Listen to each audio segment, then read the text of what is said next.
Commander Jake Morrison stood at the observation deck of Earth's main orbital station, his hands pressed against the cold metal railing as he watched another supply ship turn away from the docking bay.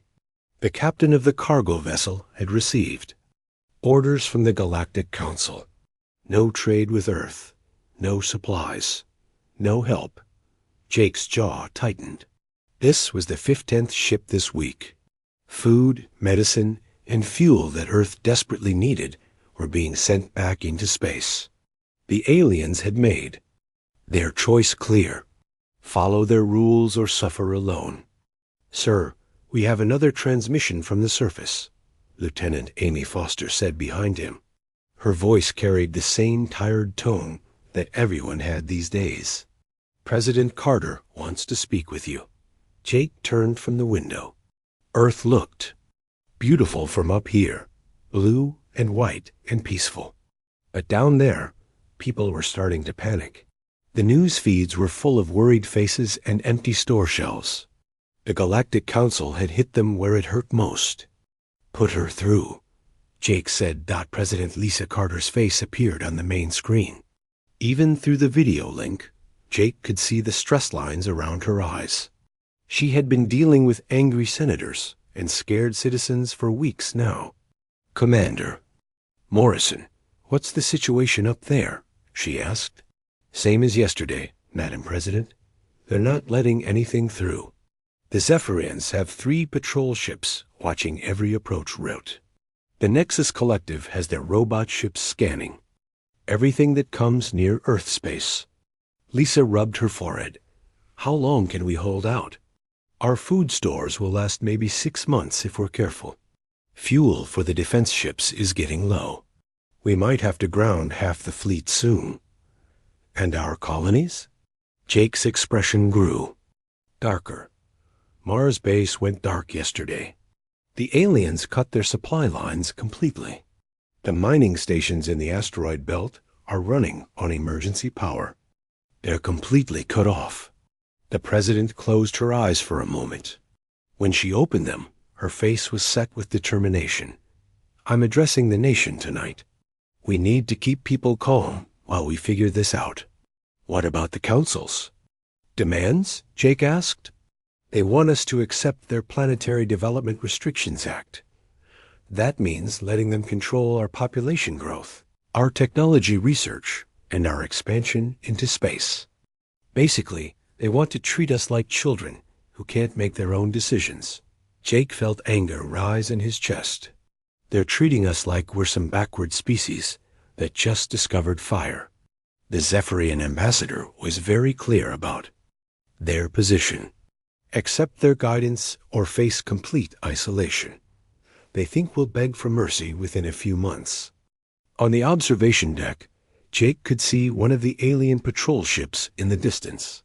It was sleek and silver, about twice the size of Earth's best warship. The Zephyrians were proud of their technology. They had been traveling between stars for thousands of years while humans were still learning to farm.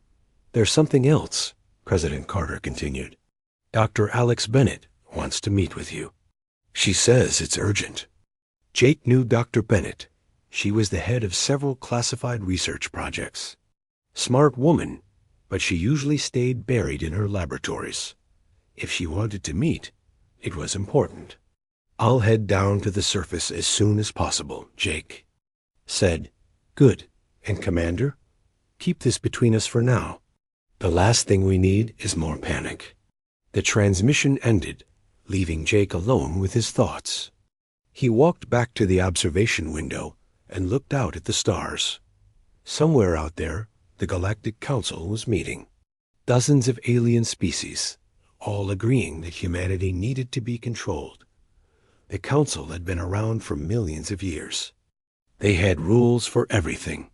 How fast a species could expand, what technologies they were allowed to develop, how they should govern themselves. Any species that joined the galactic community had to follow these rules, but Earth had never asked to join. Humans had discovered faster-than-light travel on their own. They had built their own spaceships and started their own colonies. When the aliens found them, they expected humans to immediately accept their authority. That had been 5 years ago. At first, the relationship had been friendly. The aliens offered trade and technology. Earth's leaders had been excited to learn from older, more advanced civilizations. But the friendship had soured quickly. The aliens wanted to control everything. They said humans were too aggressive, too unpredictable. They worried that humanity would upset the careful balance of power in the galaxy that the breaking point had come 3 months ago. The Galactic Council had passed the Planetary Development Restrictions Act. It was designed specifically to limit human expansion. No new colonies without permission. No military ships beyond certain boundaries. No research into technologies that the Council hadn't approved. President Carter had refused to sign it. She said humanity wouldn't be treated like a child species. The Council had responded with sanctions. Complete economic and technological isolation. Jake's communication device buzzed. Another message from the surface. This one was from Dr. Bennett herself. Commander Morrison, I need to see you immediately. There are things about our situation that you need to know. Things that could change everything. Meet me at the Colorado facility as soon as you can. And Jake, tell no one about this meeting. Jake stared at the message. Dr. Bennett had never used his first name before. Whatever she wanted to discuss, it was serious. He looked out at the alien patrol ships one more time. They sat in space like silent guards, making sure nothing got through to Earth. The Zephyrians and their allies thought they had humanity trapped. They believed Earth would have no choice but to surrender. But Jake had a feeling they were wrong. Dr. Bennett's message suggested that Earth had secrets the aliens didn't know about. And if there was one thing Jake had learned in his years of military service, it was that the most dangerous enemy was the one you underestimated. As he prepared to leave the station, Jake allowed himself a small smile. The aliens thought they knew everything about humanity. They thought they had all the advantages. But humans had always been good at surprises. Maybe it was time to show the galaxy what Earth was really capable of. The elevator dropped deep into the Colorado mountains. Jake Morrison watched the floor numbers change as they descended past levels he had never seen before. Level 50, 60, 70. The elevator kept going down. How deep does this place go? He asked. Dr. Alex Bennett, who stood beside him with a security badge he had never seen before. Deep enough to hide what we've been working on, she replied. Her voice was calm, but Jake could see excitement in her eyes. What I'm about to show you, Jake, changes everything about our situation with the aliens. The elevator finally stopped at level 85. The doors opened to reveal a massive underground facility. Jake stepped out and stared in amazement. The space was huge, easily the size of several football fields. Scientists and technicians moved between computer stations and strange machines that hummed with power. Welcome to Project ZEUS, Dr. Bennett said. General Kate Sullivan approached them.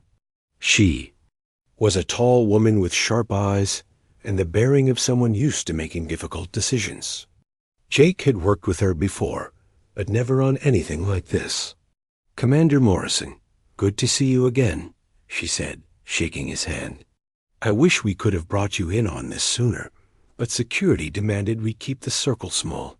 What exactly is this? Jake asked, looking around at the activity. This is humanity's ace in the hole, Dr. Bennett said. Follow me. She led them through the facility, past laboratories filled with equipment Jake didn't recognize.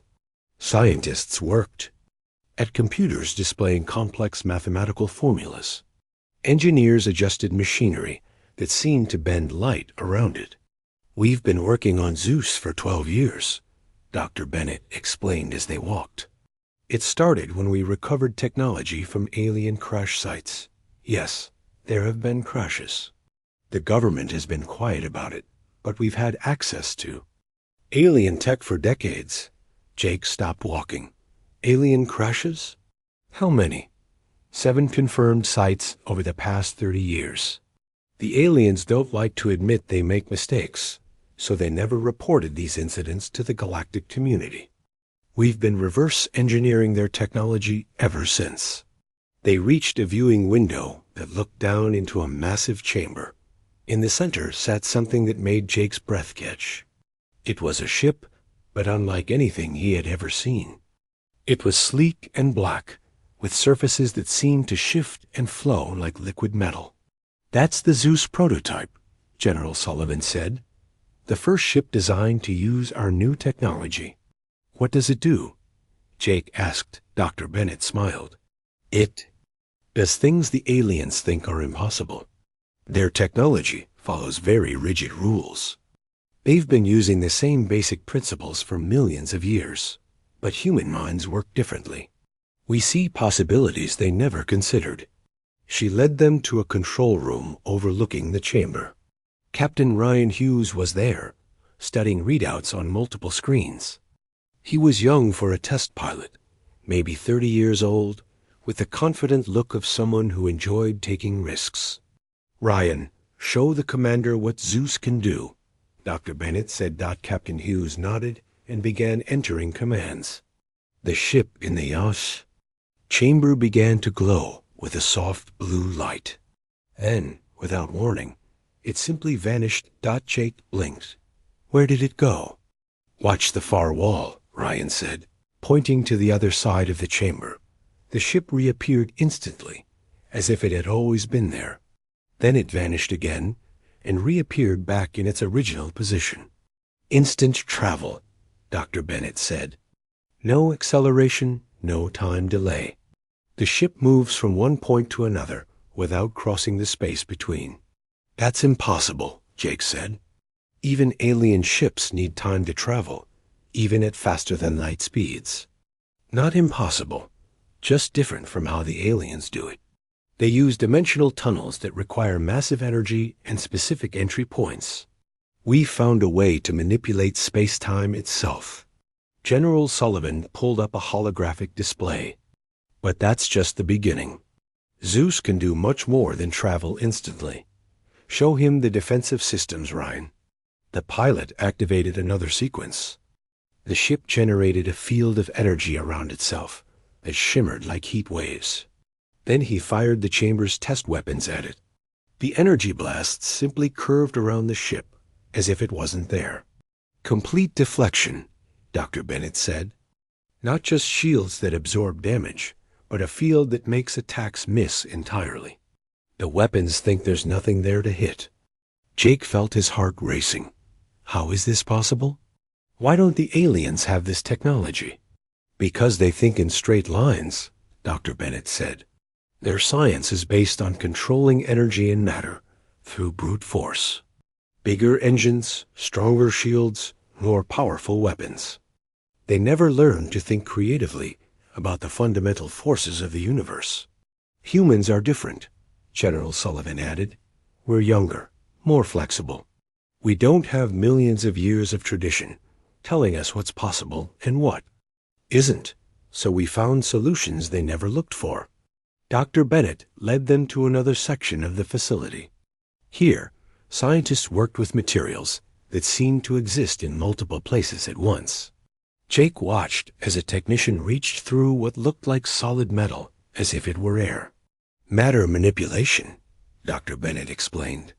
"We can change the basic properties of materials, make them solid or liquid, visible or invisible, heavy or weightless. The aliens have never seen anything like it." "How many people know about this?" Jake asked. "Less than 200 worldwide," General Sullivan said. "Everyone here has been working on ZEUS for years. They've sacrificed normal lives to keep this secret." "Why keep it secret?" "This technology could change everything." "Because we weren't ready," Dr. Bennett said. "ZEUS requires a very specific energy source, an element that only exists in Earth's core. We've been developing mining techniques to extract it safely. If we had revealed ZEUS too early, we wouldn't have had enough power to run it. They returned to the control room where Captain Hughes continued his tests. The ship moved through a series of maneuvers that defied physics. It accelerated without propulsion, turned without momentum, and stopped without deceleration. The aliens have always seen us as primitive, General Sullivan said. They think human technology is thousands of years behind theirs. They expect us to use their methods, follow their rules, accept their limitations. But we don't think like them, Dr. Bennett added. We never have. When they shared their technology with us, we didn't just copy it. We improved it. We found ways to make it do things they never imagined. Jake watched the ship perform maneuvers that would have been impossible for any alien vessel. How many ZEUS ships do we have? Right now, just this prototype. But we have components for 50 more ships ready to assemble. We've been waiting for the right moment to reveal them. The sanctions, Jake realized. You think now is the right moment. The aliens have shown their true intentions, General Sullivan said. They don't want to guide us. They want to control us. Maybe it's time they learned that Earth isn't as helpless as they think. Dr. Bennett activated a wall display showing the alien patrol ships orbiting Earth. They're out there right now, confident that they have us trapped. They think we'll surrender in a few months when our supplies run out. Will we? Jake asked. That depends on President Carter, General Sullivan said. She's the only one who can authorize ZEUS for active deployment. The decision has to be hers. Jake looked at the ZEUS prototype one more time. The ship seemed to pulse with contained energy, like a predator waiting to strike. For months, he had watched alien ships patrol Earth's space, knowing that his forces were outgunned and outnumbered. But now, everything had changed. The aliens had made their calculations based on human technology they understood.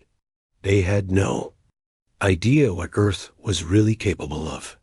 When do we tell the president? Jake asked. Tonight, Dr. Bennett said. It's time for her to know that humanity has options the aliens never considered. As they prepared to leave the facility, Jake felt a new sense of hope. The galaxy was about to learn that underestimating humanity was a dangerous mistake. 3 months had passed since the meeting in the Colorado facility. Jake Morrison stood on the bridge of the defense station, watching as more alien ships arrived at Earth's borders. What had started as a simple blockade was becoming something much worse. Sir, we're counting over 300 alien vessels now, Lieutenant Amy Foster reported.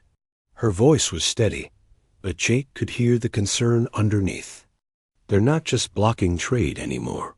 They're positioning for something bigger. Jake nodded grimly. The aliens had grown bolder as Earth's situation became more desperate. Food rationing was now in effect in most cities. Fuel for civilian vehicles was running low. The colonists on Mars and the asteroid mining stations had been completely cut off for weeks. Any word from the surface? Jake asked. President Carter is meeting with the cabinet again. The Senate is pushing for negotiations with the aliens. They want to accept the council's terms. Jake understood the pressure. People were scared. Store shelves were getting empty. Protests were starting in major cities. Some politicians were saying that humanity's pride wasn't worth starvation. But Jake had seen what was hidden in the Colorado mountains. He knew that Earth had options the aliens couldn't imagine. The question was whether President Carter would be willing to use them. His communication device buzzed. A message from Dr. Alex Bennett. We're ready. All 50 ships are complete. Waiting for authorization. Jake felt his pulse quicken. For months, the ZEUS project had been working around the clock. Teams of scientists and engineers had been assembling the new ships in secret facilities around the world. If the president gave the order, Earth could field a fleet that would shock the galaxy. Lieutenant Foster, I'm going to check on the patrol. Roots, Jake said. Let me know if anything changes. He made his way to the observation deck, where he could see the alien ships more clearly. They were arranged in a perfect formation, showing off their superior numbers and technology. The Zephyrian vessels were the largest, their silver hulls gleaming in the starlight. The Nexus Collective ships were smaller, but more numerous, their geometric designs looking cold and efficient. As Jake watched, a new ship appeared at the edge of the formation. It was massive, easily 5 times the size of Earth's biggest warship. The hull was decorated with symbols that Jake recognized from intelligence reports. This was the flagship of the Zephyrian fleet. "Commander Morrison, you need to see this." Amy's voice came through his communicator. Jake hurried back to the bridge. The main screen showed a transmission from the alien flagship. The face that appeared was familiar from diplomatic meetings. Crixtal, the Zephyrian ambassador to Earth. But this wasn't a diplomatic message. Crixtal's expression was cold and arrogant. Behind him, Jake could see the bridge of the alien ship, filled with advanced technology and crew members from different species. "People of Earth," Crixtal began, his voice carrying the tone of someone addressing children. "Your leaders have had months to consider our generous offer. The Galactic Council has been patient, but our patience has limits." The alien gestured to something off-screen. The camera view expanded to show a holographic display of Earth's solar system. Red marks indicated the positions of alien ships, completely surrounding human space. "You are now completely isolated," Crixtal continued. "No trade, no communication, no assistance from any member of the galactic community. Your colonies are without supplies. Your people are facing shortages of food and fuel. This is the cost of your stubborn refusal to accept guidance." Jake felt anger rising in his chest. The alien spoke as if humanity were criminals being punished for breaking the law. "However, the Council is not without mercy," Crixtal said. "We are prepared to offer you one final chance. Accept the Planetary Development Restrictions Act. Place your military under Council oversight. Allow us to guide your technological development. Do this, and the sanctions will be lifted immediately." The holographic display changed to show what looked like a contract. Pages of text in multiple alien languages, with sections highlighted in red. "You have 24 hours to decide. If your leaders continue to refuse our guidance, we will be forced to take more direct action. The Council has authorized us to use whatever means necessary to ensure galactic security." The transmission ended, leaving the bridge in silence. Jake stared at the blank screen, processing what he had just heard. The aliens weren't just talking about sanctions anymore. They were talking about invasion. "Sir," Amy said quietly, "that sounded like a threat." "It was a threat," Jake replied. "Get me a secure line to President Carter." While Amy worked on the communication, Jake thought about the alien message. The phrase "more direct action" could only mean one thing. If Earth didn't surrender, the aliens would take the planet by force. President Carter's face appeared on the screen. She looked tired, older than she had just a few months ago. The stress of leading Earth through the crisis was showing. "Commander Morrison, I assume you saw Crixtal's message?" "Yes, Madam President. They're not just talking about sanctions anymore." "I know. My intelligence advisors think they're preparing for an invasion. The alien ships have been moving into attack positions over the past week." Jake took a deep breath. "Madam President, it's time to consider the ZEUS option." Lisa Carter was quiet. "For a long moment. I've been thinking about that constantly. Dr. Bennett sent me the latest reports. The technology is ready. The ships are ready. But once we reveal ZEUS, there's no going back. The galaxy will never see humanity the same way again. With respect, Madam President, the galaxy already sees us as a threat. That's why they're trying to control us. The question is whether we're going to let them. What about the risks? ZEUS is untested in real combat. We don't know how the aliens will react when they realize what we're capable of. Jake looked out at the alien ships surrounding Earth. We know how they'll react to our surrender. They'll strip away our independence completely. At least with Zeus, we have a chance to maintain our freedom. And if we lose, then we lose fighting for what we believe in. That's better than losing our dignity by begging for scraps from the Council. President Carter closed her eyes. When she opened them, her expression was resolute. I'm calling an emergency session of the Security Council. We need to make this decision as a united government. After the transmission ended, Jake returned to the observation deck. The alien ships seemed closer now, their formation tighter. He could see smaller vessels moving between the larger ships, probably preparing for an assault. His communicator buzzed with another message from Dr. Bennett. The President has authorized final preparations. Zeus crews are standing by. We can launch within 6 hours if needed. Jake smiled grimly. The aliens thought they had Earth trapped. They believed that superior numbers and advanced technology would force humanity to surrender. But they had made a crucial mistake. They had underestimated human ingenuity and determination in secret facilities around the world. 50 Zeus ships were preparing for launch. Each one was equipped with technology that would seem impossible to the aliens. Captain Ryan Hughes and his fellow pilots were ready to show the galaxy that Earth wasn't as helpless as it appeared. The next 24 hours would determine the future of humanity. Either Earth would become a vassal state of the Galactic Council, or it would emerge as a new power that the galaxy had never seen before. Jake looked at the alien ships one more time.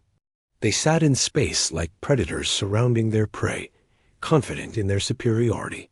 Soon, they would learn that the prey had fangs of its own. As he prepared to return to the bridge, Jake allowed himself a moment of anticipation. The galaxy was about to discover that humanity had been hiding its true capabilities all along. The aliens had pushed Earth to the brink, but they had also given humanity a reason to reveal its secret weapons. The sanctions had been meant to force Earth's surrender. Instead, they had created the perfect opportunity for Zeus to change the balance of power in the galaxy forever. Jake Morrison stood in the command center, deep beneath the Colorado mountains. Around him, dozens of screens showed the positions of alien ships throughout the solar system. The 24-hour deadline had passed 6 hours ago. Now, the largest invasion fleet in galactic history was moving toward Earth. Final count shows over 10,000 alien vessels, General Kate Sullivan reported. Ships from 43 different species, all under Zephyrian command. They're not taking any chances. President Lisa Carter stood beside them, her face pale, but determined. The decision had been made. Earth's leaders had voted unanimously to reject the aliens' demands. Now it was time to see if Zeus could save humanity from complete destruction. Dr. Bennett, are we ready? The President asked. Dr. Alex Bennett looked up from her control station. All 50 Zeus ships are powered up and ready to launch. Captain Hughes and his pilots are standing by. The energy cores are stable and fully charged. Jake watched the main screen as the alien fleet approached Earth. The ships moved in perfect formation, their weapons charging for what they expected to be a quick victory. The largest ship, Krikstal's flagship, led the advance. They're confident, Jake observed. They think this will be over in minutes. Let them think that, General Sullivan said. The element of surprise is our biggest advantage. On the screen, the alien fleet had reached Earth's outer defenses. The small number of human ships that remained in orbit looked pitiful compared to the massive alien armada. Any normal calculation would predict Earth's complete defeat within hours. Incoming transmission from the alien flagship, a technician reported. Krikstal's face appeared on the screen. The Zephyrian ambassador looked smug and satisfied. Behind him, Jake could see the alien bridge crew preparing for battle. "People of Earth, your time has run out," Krikstal announced. "You have chosen to resist the will of the Galactic Council. We will now demonstrate the futility of your decision. Surrender now, and we will show mercy. Continue to resist, and we will be forced to take your planet by force." President Carter stepped forward. "This is President Carter of Earth. We reject your ultimatum. Humanity will never surrender its freedom to alien control." Krikstal's expression grew cold. "Then you have sealed your fate. The Council will remember. This day is the moment when human arrogance finally met its match." The transmission ended. On the tactical display, the alien ships began to spread out, surrounding Earth completely. Their weapons were charging, preparing for a bombardment that would destroy Earth's orbital defenses and force surrender. "Madam President," Dr. Bennett said quietly, "it's time." President Carter took a deep breath. "Activate ZEUS. Launch all ships." Dr. Bennett's fingers flew over her controls. Throughout the command center, screens lit up with data as the ZEUS system came online. In hidden launch bays around the world, 50 ships prepared to emerge from concealment. Captain Ryan Hughes' voice came through the speakers. "ZEUS 1 to command. All ships report ready. Energy signatures are stable. We're good to go." "ZEUS 1, you are cleared for launch," Dr. Bennett replied. "Show them what Earth is really capable of." The first indication the aliens had that something was wrong came when their sensors detected new energy signatures. But these weren't like anything in their databases. The readings were impossible according to galactic science. Then the ZEUS ships appeared. They materialized in space, without launching from any visible location. One moment the space around Earth was empty, except for the remaining human defense ships. The next moment, 50 sleek black vessels hung in the void, their hulls shimmering with contained energy. Jake watched the alien fleet's reaction on the tactical display. Ship formations suddenly broke apart as captains tried to understand what they were seeing. Communications channels filled with confused reports in dozens of alien languages. "ZEUS ships, begin the demonstration," General Sullivan ordered. What happened next defied everything the aliens thought they knew about space combat. The ZEUS ships moved like nothing the galaxy had ever seen. They appeared and disappeared at will, crossing vast distances in the blink of an eye. When alien weapons fired at them, the shots simply curved away as if the ships weren't there. Captain Hughes' ship approached the alien flagship directly. Krikstal's vessel fired every weapon it had, but the energy beams bent around the ZEUS ship, like water flowing around a stone. Then Hughes fired back. The ZEUS weapon wasn't like anything the aliens had seen. Instead of energy beams or projectiles, it seemed to reach out and touch the alien ship directly. The flagship's shields didn't just fail, they ceased to exist. The ship's hull began to dissolve as its molecular structure was altered at the quantum level. "Impossible," came Krikstal's voice over the communication channel. "What kind of technology is this?" "The kind you never imagined," President Carter replied. "This is what happens when you underestimate humanity." The other ZEUS ships joined the attack. They moved through the alien fleet like ghosts, appearing wherever they were needed. Alien ships that had seemed invincible minutes before were now helpless against technology that operated outside the laws of physics as they understood them. Jake watched as a group of Nexus collective ships tried to surround one of the ZEUS vessels. The human ship simply vanished and reappeared behind them. Its weapons reached out and touched each alien ship in turn, causing their systems to fail completely. "How are they doing that?" one of the technicians asked in amazement. "The ZEUS weapons don't destroy matter," Dr. Bennett explained. "They reprogram it. The alien ships are being converted into harmless materials at the molecular level. The battle, if it could be called that, was over in less than 30 minutes. The massive alien fleet that had seemed so threatening was now floating helplessly in space. Most of the ships had been disabled rather than destroyed. The Zeus weapons had simply turned off their engines and weapons. Crixtail's flagship was still functional, but barely. The proud Zephyrian ship now looked like a broken toy.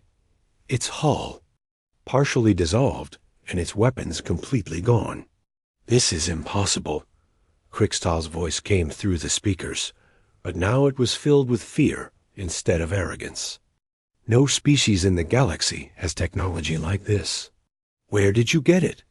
"We made it ourselves," President Carter said. "While you were busy trying to control us, we were busy becoming something you never expected." Jake watched as the remaining alien ships began to retreat.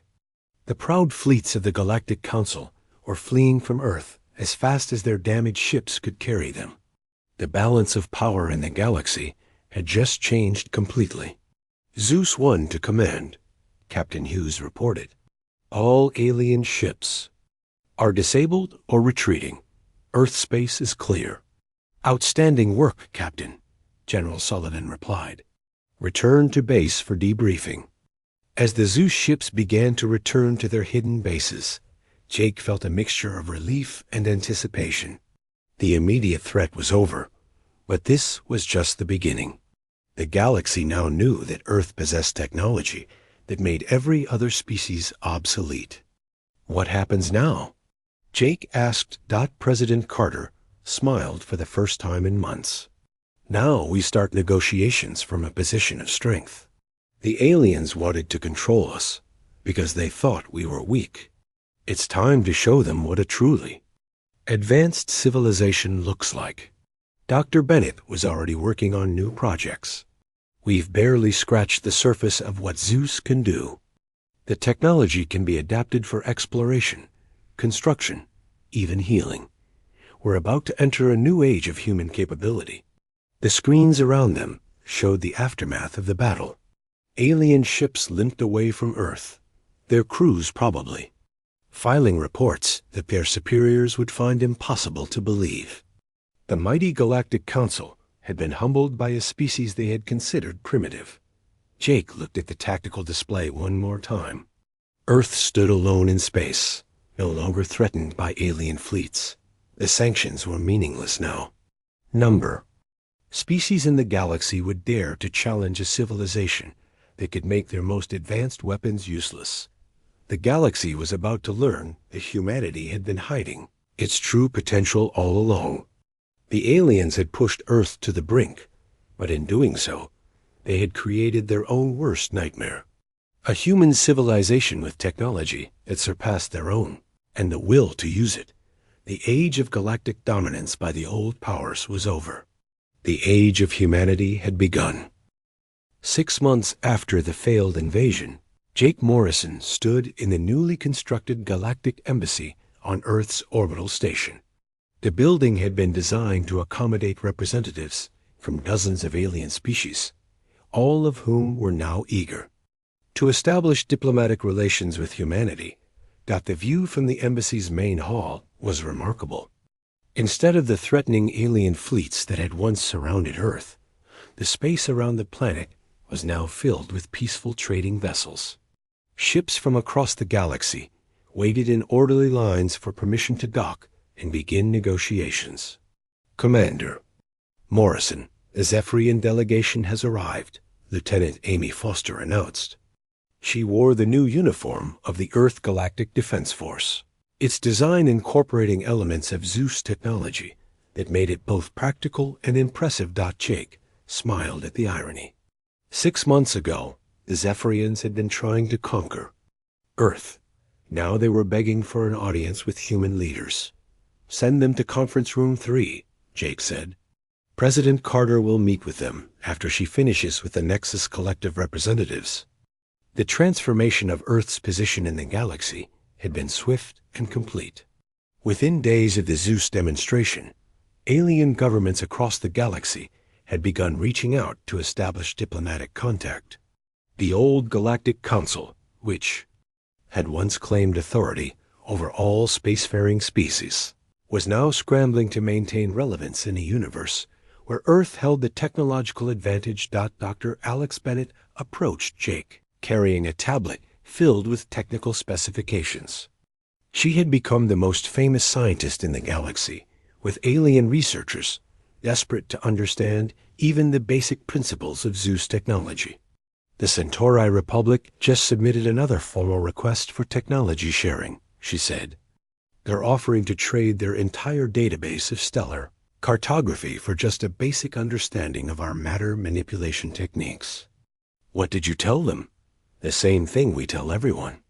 We're willing to share knowledge with species that approach us as equals, not as subjects to be controlled. Jake nodded. Earth's policy had been clear from the beginning. The galaxy's old system of hierarchical control was over. Any species that wanted to benefit from human technology would have to treat humanity with respect and dignity. The doors to the conference room opened, and President Lisa Carter emerged with a group of alien representatives. The Nexus Collective. Delegates looked uncomfortable, their usually confident demeanor replaced by nervous deference. The negotiations went well, President Carter told Jake. They've agreed to our terms for the mining rights in the Outer Rim. Full partnership, equal profit sharing, and complete respect for human sovereignty. It was a dramatic reversal from the species that had once demanded Earth's submission. Now, the Nexus Collective, like so many others, was desperate to